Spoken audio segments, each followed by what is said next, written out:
at a private location. We're going to have something special for Diamond the Solid One soon. But before that, we wanted to get a quick Q&A for those who didn't get to see her at our last event. So let's start off. Any questions from the audience? I would like to know, how does it feel to receive an award and be honored? Oh my God, it felt so great. It felt so great to be honored for all my achievements and accomplishments and my music and creativity. It felt really great, like surprisingly great. What was your most favorite part of the night? When I got the award for Best Pop Tune for my song Soulmate, it meant so much to me because I wrote that song, and for it to be like chosen to be the #1 song in that category and to receive an award, I was so shocked and surprised, and it felt so good to be honored in that way as an artist and songwriter. I have another question. Yeah. Not saying that you knew you were gonna win, but did you have something prepared, or was it more spontaneous when you got the award as far as your acceptance speech goes? Okay, well, I felt like I would win at least one award, but I ended up winning 3 awards, and I was nominated for 4 categories. So to win 3 out of 4 categories felt hella good, and I was not prepared for that. Yeah. All right. I got a question. So with this award and achieving this goal, out of the 3 awards, I would like to know what other those are titles. I want to know what's the name of those rewards. Okay, thank you for that. Thank you for that question, Manib. So I won an award for socially connected, my bad. So this award right here is for socially connected, and that's me being hard in the paint promo and working with so many artists in the Bay Area and outside of California as well, putting on shows and events, pop-up shops, and just working with hella artists, right? So socially connected. And then I received an award for Bay Lights, and that's just like, it was like a award for someone from the Bay Area who's, making moves in the Bay. So I was honored for Bay Lights, which felt hella good because I'm from the Bay Area. So I was like, oh my God, I socially connected for my promo. Bay Lights, I'm from the Bay. And then, like I said, to be honored for one of my actual songs that I wrote and published. And it's on Bizzler, Soulmate. It's like a pop tune, like R&B pop. And I put that album out as a pop album. The Black Cinderella album. I think that's beautiful, especially being from the Bay Area too. But that's what makes me focus on that is because from the Bay Area, we always point out, I'm a male, so I love us. We got hip hop. But what about the females? We don't really have a the brat from, from the Bay Area. I'm glad you brought up the brat. Like, y'all like my outfit. So I put this outfit together to represent all my brands, Hard in the Paint Entertainment, Team Hard in the Paint, Malkia Amasi, which is my braiding company. I braid hair, and then, I am the label. So I'm super excited. In Pleasure House Boutique, we sell lingerie. So, yeah, I have a lot of entrepreneurial pursuits as well as music. So I'm a serial entrepreneur, and I love, just being out, connecting with people, sharing my story, sharing my ambition, and helping other people reach their goals as well. So I'm also an activist, so I use music and working together with others, community organizing to bring people together to talk about social, conditions and ills that plague our society and community. So yeah, shouts out to Silence to Violence, Turn Unity, Dream for All. You feel me? All power to the people. Okay. Bay Area, Oakland, California. That's all I wanted to say. And shout out to the Bay Area, Oakland, California, to be exact. Yeah. I do have another question. If you can talk to teenage Diamond, what would you tell her? Wow, that's really dope. I had that idea for myself this year to write a letter to my 17-year-old self. That's right before you get out of high school, right before you turn 18, and right before you get grown, right, and make all these decisions that can affect the rest of your life.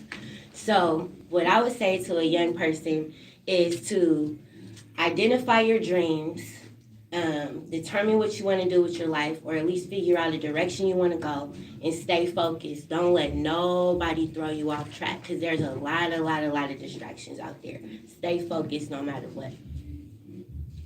Yep. Where did you get your start in music?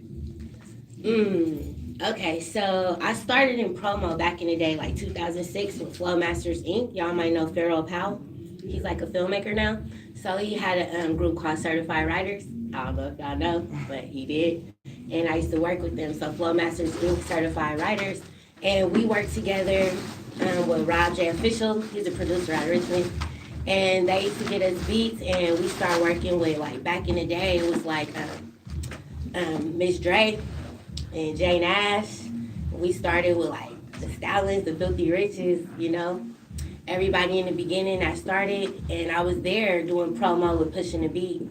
Vita Weta gave me a shot at promo. It was all good. I loved it. Miss Lee Marie, she's a publicist. She helps me with promo, and from there I just started being a promoting rapper. Started going to a bunch of open mics, Bay Life Entertainment, DJ Igor Beats, and it just blew up from there. I started working with like the Trunk Boys and Turk Texan, Indian T out of North Oakland, Young Chiefs, and just meeting people in the Bay Area that was doing music, and I just kept doing it to the point where, worked with the Trunk Boys, and we did a tour together. Work with Frank Stickums, you know, work with Chase Banks, work with like everybody, like so many people, like it's so many people I can't even name. But I did some stuff for Stalin, rest in peace to the Jacka, like did a lot of shows with them, a lot of people, and I just kept doing it. So this is like 15 years strong since 2006, 16, like going on 17 years. So it's really been a passion. Who's your biggest musical influence? Tupac Shakur. Tupac, he's super inspiring because he wasn't only an artist, he was also an activist and an actor. So it's like he hit all the areas of entertainment and like pop culture where you can reach the masses and really make a change. And that's like one of my goals. And that's what I've been doing as an arts activist, a global arts activist. I've been traveling all around the nation. Hopefully I could be traveling all around the world, just spreading the message of hope and peace and like creativity and like the whole message of you can do it. Anything you believe you can achieve. And I truly believe it because I've achieved a lot of things in my life and I still want to achieve a lot of more things. And it's about just getting an idea of what you want to do, writing it down, getting you a journal, and focusing on it and making the steps that it takes to do it and having the right people around you, surrounding you to help you and pushing you and motivating you to do it. And then, you'll do it. So having it in your mind first and then it'll come to reality. Have any music projects you're working on? Right now I've just been working on singles. I got a couple singles in the works. So I'm going to be dropping those. I had a couple singles that I put out in 2021. So my last two singles, My Way and What's the Meaning of Life, I did for coronavirus.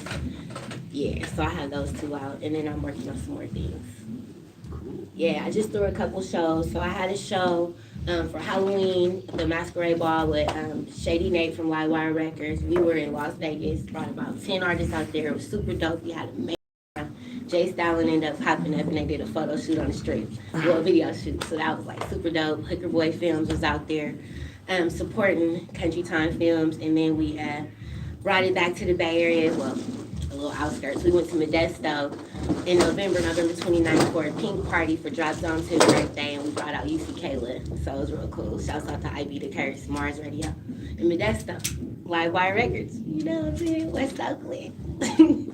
But I'm from East Oakland, though. East Oakland, what part of East Oakland? I'm from Seminary, you know what I'm saying? We got the whole Oakland in here. I love that new Oakland, north, east, west. Shouts out to Mr. Fab. Too short. They just went to D.C. and met with Kamala Harris, the Vice President of the United States. That was really big and dope. And then Mr. Fab got to perform at Howard University. I had to do my promo because that was dope. So it's like the news.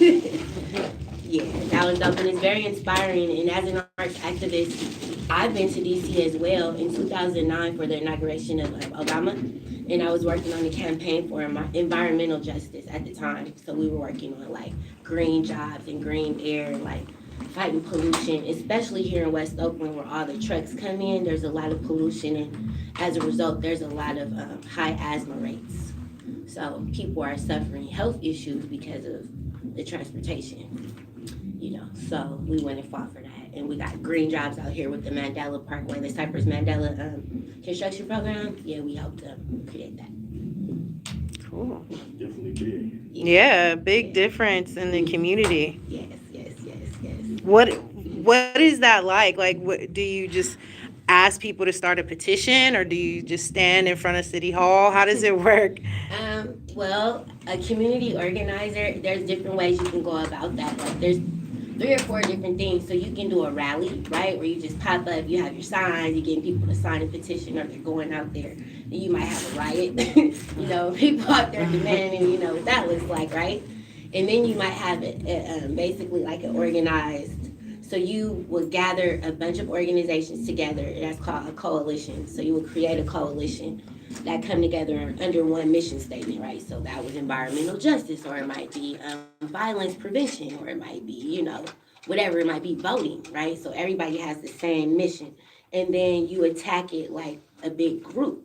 So then you just organize who you're going to talk to. You might organize meetings with the city hall members or the president, or there are different lobbyists there. So you're already prepared, and you'll have like meetings set up. You'll have conferences set up. You'll have people speaking.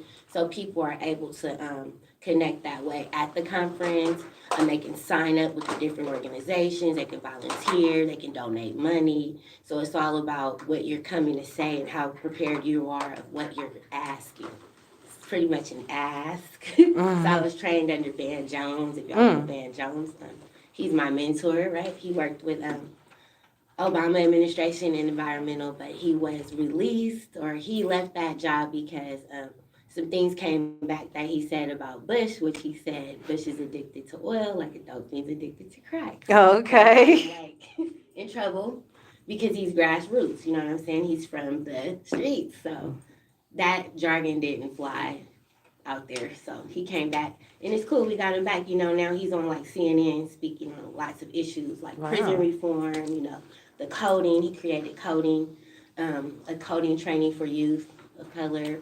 He has One Sky, a climate change initiative program. Like, he has lots of stuff. So I love Van Jones.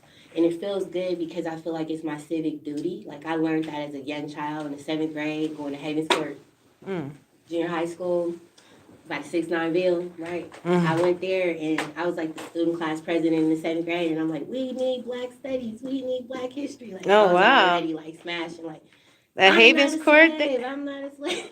Like, I didn't like history books at all. I just was pissed. So, and then at that time, Rodney King got beat. You know what I mean? So now I'm mad. We're mad. Like, they beat the Black man. So I'm at school burning my gym clothes at Greenman's Field. Wow. Like, we protesting, we doing walkouts and all that shit. 12 years old. So wow. I learned about civics by the time I was in the 9th grade.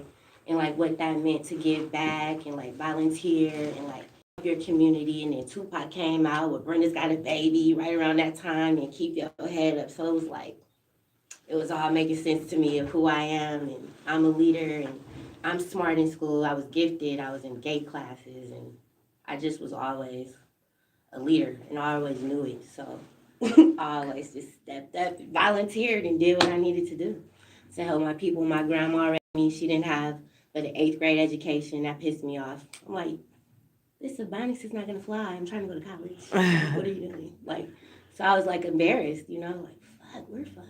Like, people, excuse me, and I wanted to break some of those generational curses of like no education, or like low income, living in poverty, food stamps, welfare, public housing. It was just like, we have a long hole to dig ourselves out of. Talk about pull yourself up by your straps. But I really do believe that college, free financial aid, housing, and all that are forms of reparations. You just got to take advantage of it and get creative, and then use it as a stepping stone to get you to the next level. Very, very interesting. Yeah. Speaking of reparations, what do you think about the reparation initiative that's going on in California? I think it's amazing, and I'm in fucking shock, and I'm hella happy and grateful, and I hope it's not like pulling some rug from under our leg. But another person told me that it might just make everything go up, like the standard of living, the cost of living go up to where we just spend it all and don't have it, and then they say, well, we gave it to you. So I just want to make sure we have a plan in place. I don't know, to be strategic of how we spend it and who we spending it with. Like identify maybe Black businesses, Black banks, and like make that type of thing happen so the money can circulate within our communities. Just thinking like that. And then it makes me feel good for all the people who passed on already who was fighting for that. Because there was a man in Oakland, all through Oakland, always talking about reparations, like in the early 2000s. I don't know where he's at. He was like in North Oakland and downtown.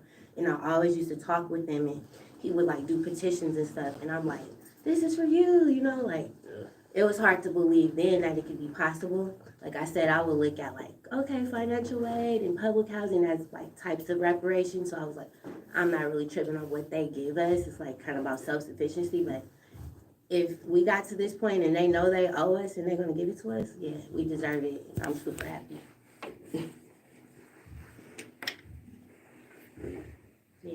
Kind of took a different turn. Yeah, but yeah, that's the point of my music though. Like, my music is to like share a message of like what we go through as people of color in urban communities, and also a message of hope of where we could go, like looking at previous leaders like Dr. King, Malcolm X, you know, Tupac Shakur, Nipsey Hussle now. Like, what did they stand for? What did they fight for? What did they die for? And it's like they didn't die in vain, right? So just everybody doing their part and make the world a better place. Might sound corny, but that's me. I really believe that. And sometimes you have to meet people where they are. So music is a way to reach people. It's a strategic plan to a bigger plan. You're very inspiring. Yeah. So for us people out there watching, what's the best way for them to get in contact with you and listen to your music, and also follow and support you and all your activist work? Where can they go and do that? Okay, you can reach me on my website at ladashadiamond.com, LADASHA diamond.com.